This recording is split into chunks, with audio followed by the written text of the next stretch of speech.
A kú déédé àsìkò yìí, kókó inú ìwé ìròyìn la mú wá fún yín láti inú àwọn ìwé ìròyìn ilẹ̀ Nàìjíríà. Orúkọ tèmi ni Ọmágbémisọ́lá Ọmọlọ́rọ̀mọdẹ̀. Ogunlọ́gọ̀ àwọn obìnrin ni ó tò jáde lónìí ọjọ́ Ajé ní ìlú Port Harcourt, ìpínlẹ̀ Rivers láti fi àtìlẹ́yìn wọn hàn sí ìkéde ìlú òfararọ. Àwọn obìnrin tí gbogbo wọn wọ aṣọ àlà ni wọ́n kórajọ sí ibùdókọ̀ Garrison láàrin ìlú láti aago 8 òwúrọ̀ láti bẹ̀rẹ̀ ìwọ́de. Títí di àsìkò ìkóròyìnjọ ni àwọn obìnrin yìí ń kọ orin ìṣọ̀kan fún àtìlẹ́yìn alákòóso ìpínlẹ̀ Rivers, Vice Admiral Ibokete Ibas, ní ojúnà Aba lọ sí ilé ìjọba ìlú Port Harcourt. Bí a kò bá gbàgbé wípé ọ̀sẹ̀ tí ó kọjá ní ogunlọ́gọ̀ àwọn obìnrin lábẹ́ àsíá Rivers Women for SIM ṣe ìfẹ̀hónúhàn tako ìkéde ìlú òfararọ àti bí wọ́n ṣe ní kí gómìnà ìpínlẹ̀ Rivers Siminalayi Fubara lọ rọ́kúnlé. Ẹ̀kúnrẹ́rẹ́ ìròyìn yìí wà ní ìwé ìròyìn Punch tó jáde lónìí. Ọlọ́rọ̀ jùlọ ní ilẹ̀ Áfíríkà àti ògbólógbòó oníṣòwò Aliko Dangote di ẹni ọdún 68 68 ní ọjọ́ kẹwàá oṣù kẹrin ọdún 2025 bí ó ti gba oríṣiríṣi ọ̀rọ̀ ìwúrí láti ọ̀dọ̀ àwọn olólùfẹ́ àti afẹ́nifẹ́re.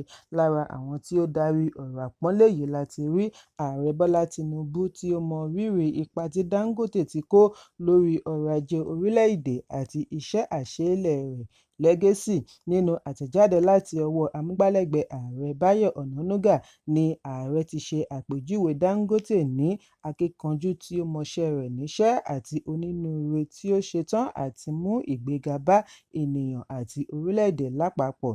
Ẹbí àti ọ̀rẹ́ náà kórajọ láti ṣe ayẹyẹ ọjọ́ ìbí ọlọ́rọ̀ yìí nínú àgbàyanu ilé rẹ̀. Lára àwọn tí ó wà níbi ayẹyẹ yìí láti rí ọlọ́rọ̀ oníṣòwò Fẹ́mi Ọ̀tẹ́dọ́lá, tí òun náà fi ààyè sílẹ̀ lórí ẹ̀rọ abánidọ́rẹ̀ẹ́ Instagram láti ṣe àjọyọ̀ ọjọ́ ìbí ọ̀rẹ́minú rẹ̀ ọjọ́ pípẹ́. Àwọn ìyókù ni Abẹ̀ṣẹ́kù-bí-òjò, Anthony Joshua. Àwọn ilé ìfowópamọ́ náà darapọ̀ mọ́ Dangote láti ṣe ayẹyẹ ọjọ́ ìbí rẹ̀ pẹ̀lú onírúurú àràǹbarà àkàrà òyìnbó kéèkì. Àwọn ilé ìfowópamọ́ bíi FCMB, GTBank, Access Bank, gbogbo wọn ni wọ́n ṣe àgbékalẹ̀ àkàrà òyìnbó. Ọ̀kan nínú àkàrà òyìnbó yìí dàbí ilé-iṣẹ́ ìfọpo Dangote, ọ̀kan dàbí mọ́ṣáláṣí, nígbà tí òmíràn jọ ilé-iṣẹ́ símẹ́ǹtì Dangote. Ọ̀pọ̀lọpọ̀ ohun jíjẹ àti ohun èlò tí wọ́n ń pèsè láti ilé-iṣẹ́ Dangote ni wọ́n fi ṣe àgbékalẹ̀ àkàrà òyìnbó. Ẹ̀kúnrẹ́rẹ́ ìròyìn wà nínú ìwé ìròyìn Punch tó jáde lónìí.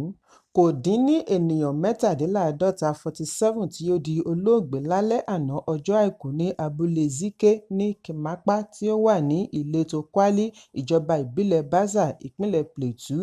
Ìkọlù yìí wáyé lẹ́yìn ọ̀sẹ̀ kan tí irúfẹ́ ìkọlù bẹ́ẹ̀ wáyé ní ìjọba ìbílẹ̀ Bokos, tí ó mú ẹ̀mí ènìyàn 52 52 àti ẹgbẹ̀lẹ́gbẹ̀ mílíọ̀nù náírà ohun ìní tí ó ṣègbé dànù. Akọ̀wé ẹgbẹ́ ìdàgbàsókè Irigwe Danjuma Dickson Awuta ni ó fìdí ìṣẹ̀lẹ̀ yìí múlẹ̀ lónìí ọjọ́ Ajé. Ó ní ìkọlù yìí wáyé láàrin aago 8 alẹ́ níbi tí ènìyàn 53 ti di olóògbé tí ọ̀pọ̀ sì fi ara pa. Iléeṣẹ́ ọlọ́pàá kò tíì fèsì sí ìṣẹ̀lẹ̀ yìí títí di àsìkò ìkóròyìnjọ, ṣùgbọ́n ìjọba ìpínlẹ̀ Plateau fi ẹ̀hónú wọn hàn lórí ìkọlù gbogbo ìgbà láti ọ̀dọ̀ àwọn tí ó dìhámọ́ra ogun tí wọ́n ń dá àìbalẹ̀ ọkàn sílẹ̀ káàkiri ẹkùn yìí. Ẹ̀kúnrẹ́rẹ́ ìròyìn wà ní ìwé ìròyìn The Nation tó jáde lónìí. Ààrẹ Bọ́lá Tinubu ti ṣíde iṣẹ́ ojúnà márosẹ̀ ìjọba àpapọ̀ Àbújá sí Kaduna sí Zaria títí dé Kano, ojúnà tí ó ṣe pàtàkì sí ọrọ̀ ajé orílẹ̀-èdè àti àwọn ará ẹkùn àríwá orílẹ̀-èdè. Nígbà tí ó ń sọ̀rọ̀ gẹ́gẹ́ bí aṣojú ààrẹ, gómìnà ìpínlẹ̀ Kaduna Uba Sani ṣe àpèjúwe ojúnà tí ó ṣe gbòógì tí ó lu jára sí ìlú Àbújá àti ìpínlẹ̀ 12 ní ẹkùn gbùngbùn àríwá, àríwá ìwọ̀ oòrùn àti àríwá ìlà oòrùn níbi ètò tí ó wáyé ní Jere ìjọba ìbílẹ̀ Kagako lánàá ọjọ́ Àìkú ní Sanni ti fìdí ẹ̀ múlẹ̀ wípé láti ọdún pípẹ́ ni wọn kò ti yà sí iṣẹ́ ojúnà tí ó ṣe ipò kejì sí ojúnà márosẹ̀ Èkó sí Ìbàdàn. Ó ní kò sí àní-àní wípé iṣẹ́ ojúnà yìí yóò mú ìrọ̀rùn àti ìdàgbàsókè bá ìlú, yóò pèsè iṣẹ́ àti ààbò. Mínísítà fún Iṣẹ́ David Umahi náà fi dá ọmọ orílẹ̀-èdè lójú wípé iṣẹ́ ojúnà oní 700 kìlómítà yìí yóò wá sí ìparí láàárín oṣù mẹ́rìnlá. Ó ní kò ní yàtọ̀ sí ti Èkó sí Calabar pẹ̀lú iná tó ń lo agbára oòrùn títí kan TV surveillance. Ẹ̀kúnrẹ́rẹ́ ìròyìn wà nínú ìwé ìròyìn Premium Times tó jáde lónìí. Orin ìlúmọ̀ọ́ká olórin tàkasúfèé Idris Abdulkareem Tayo Papa tí ó dá awuyewuye sílẹ̀ ti ṣe àkọọ́lẹ̀ tó láàmìlàaka pẹ̀lú wípé àjọ National Broadcasting Commission (NBC) fòfin dè é. Orin tí ó bu ẹnu àtẹ́ lu ìṣèjọba Ààrẹ Bọ́lá Tinubu ni ó ti di ìlúmọ̀ọ́ká jákèjádò lórí ẹ̀rọ abánidọ́rẹ̀ẹ́ gẹ́gẹ́ bí àkọọ́lẹ̀ láti YouTube. Orin Tayo Papa tí ó ní 22,754 views tẹ́lẹ̀ àti 1,200 likes ni ó ti fò lọ sí 82,138 views àti 2,600 likes lórí YouTube. Lórí Spotify, orin yìí ti dé ipò tí ó lápẹẹrẹ bí ó ti lé ní 30,116 streams, tí èyí ṣe àpẹẹrẹ wípé àwọn ọmọ orílẹ̀-èdè ṣì ń wò lọ pẹ̀lú wípé wọ́n ti fòfin dè é. Awuyewuye bẹ́ sílẹ̀ lẹ́yìn tí NBC fòfin de orin yìí ní ọjọ́ 10 oṣù kẹrin pẹ̀lú àwáwí wípé ó tàpá sí òfin, ṣùgbọ́n Abdulkareem fèsì bí ó ti bu ẹnu àtẹ́ lu ìjọba wípé wọ́n ń fi òfin de orin tí ó fi ẹ̀hónú hàn lọ́nà tí ó bá òfin mu. Lórí ẹ̀rọ abánidọ́rẹ̀ẹ́ Instagram ni Abdulkareem kọ sí wípé òótọ́ ọ̀rọ̀ jẹ́ ìwà ọ̀daràn ńlá fún ìjọba. Ó fi èyí wé èyí tí ó ṣẹlẹ̀ sí orin rẹ̀ Jagajaga tí ó yọ̀ǹda ní ọdún 2004 níbi tí ó ti fi ẹ̀sùn kan ìjọba wípé wọn kò ní ìtara ará ìlú. Bákan náà ni ẹgbẹ́ àwọn olórin náà bu ẹnu àtẹ́ lu ìgbésẹ̀ ìjọba lórí Tayo Papa bí wọ́n ti ní èyí yóò mú kí orin ọ̀hún túbọ̀ di ìlúmọ̀ọ́ká sí i. Ẹ̀kúnrẹ́rẹ́ ìròyìn wà nínú ìwé ìròyìn Punch tó jáde lónìí.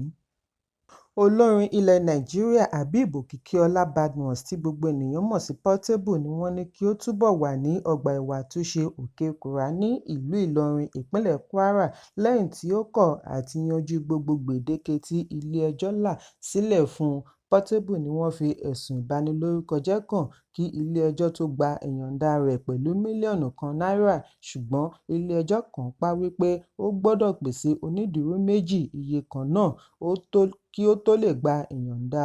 Ọ̀kan nínú àwọn onídùúró rẹ̀ gbọ́dọ̀ jẹ́ alága tàbí akọ̀wé ẹgbẹ́ olórin P-Man kí èkejì ní ilé ní agbègbè GRA Ìlọrin pẹ̀lú ojúlówó C-of-O. Ṣùgbọ́n pẹ̀lú wípé ilé-ẹjọ́ ti gba ìyọ̀ǹda rẹ̀, Portable ṣì máa wà nínú ọgbà ẹ̀wọ̀n látàrí àìrí ẹni ṣe onídùúró fún un.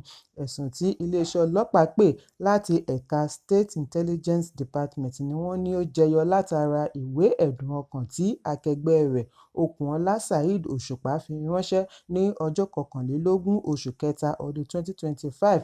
Nínú ìwé ẹ̀dùn ọkàn yìí ni Òṣùpá ti ṣe ẹ̀sùn wípé lórí live Instagram broadcast tí ó wáyé ní ọjọ́ 19 oṣù kẹta ọdún 2025 ni Portable ti ba Òṣùpá lórúkọ jẹ́ bí ó ti fi ẹ̀sùn kàn án wípé ó ń jowú àṣeyọrí rẹ̀, ó sì ń wá ọ̀nà àti bà á lórúkọ jẹ́. Òṣùpá ní gbólóhùn wọ̀nyí kì í ṣe wípé ó ba òun lórúkọ jẹ́ nìkan, ó tún gbìyànjú àti mú ará ìlú kórìíra rẹ̀ kí ó sì dá rògbòdìyàn sílẹ̀.